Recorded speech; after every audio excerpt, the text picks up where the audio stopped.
Real quick video, let's talk about if the NCLEX uses trade names or generic names. Which one should you be focusing on?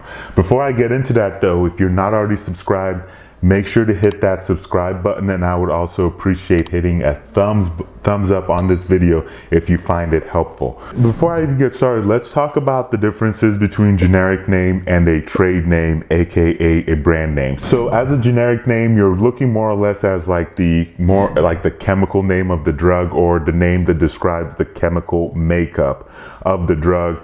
And then as for the trade name or the brand name, this is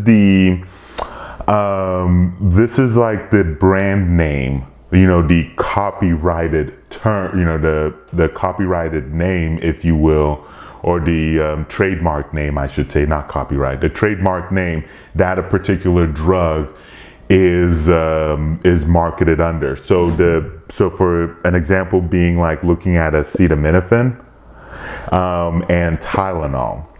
So yeah, I mean, so you'll see Tylenol being like the brand name, and then when you go to like a Walgreens, CVS, Walmart or whatever, you'll see, the Tylenol, then you'll see like the store brand, where they'll usually just call it like a very generic, like maybe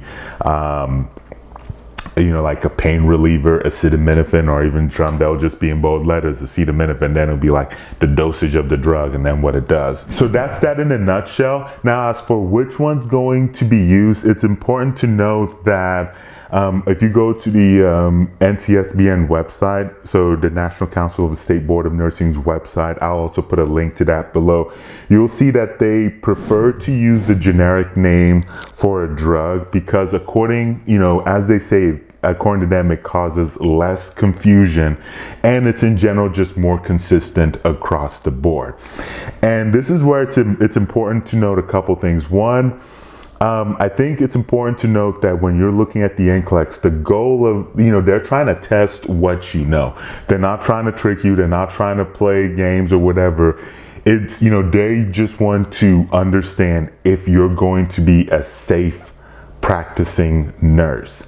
And so for something like this that could cause confusion, I think it's important that, and rightfully so, that they've chosen to get rid of the brand name out of it and then just go to the actual generic name. And because you might be wondering where, what could be an example of a confusion, and I'll use ibuprofen for instance. So if you look at ibuprofen, which is like, an NSAID, non-steroidal anti-inflammatory drug, used for pain and fever and whatnot, which I'm sure, you guys already know that. So that's the generic name. As for the trade name, you've heard of a thing called Motrin or Advil, right?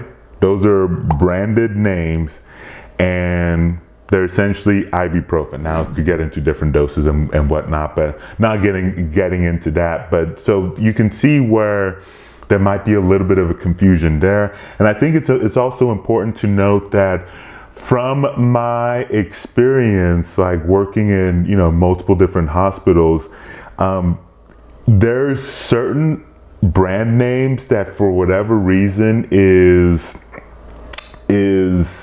used more often in a one hospital, and then another brand name, same actual, drug, same indication, that's then used differently, but a different brand name is what's used in another hospital. And this is, for instance, in the exact same city.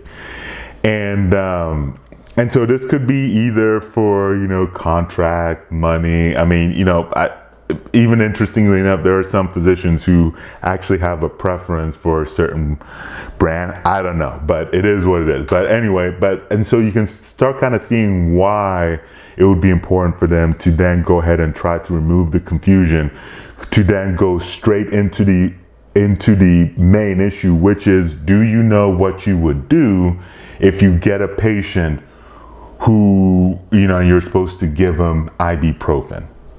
Because it could be Advil, could be Motrin, but it's ibuprofen. That's all I got for this. If you haven't gotten an NCLEX prep yet, make sure you check out the NCLEX review course that I recommend. You can check it out at nursemoneytalk.com/NCLEX prep. Thank you so much for watching. I'll catch you in that next video.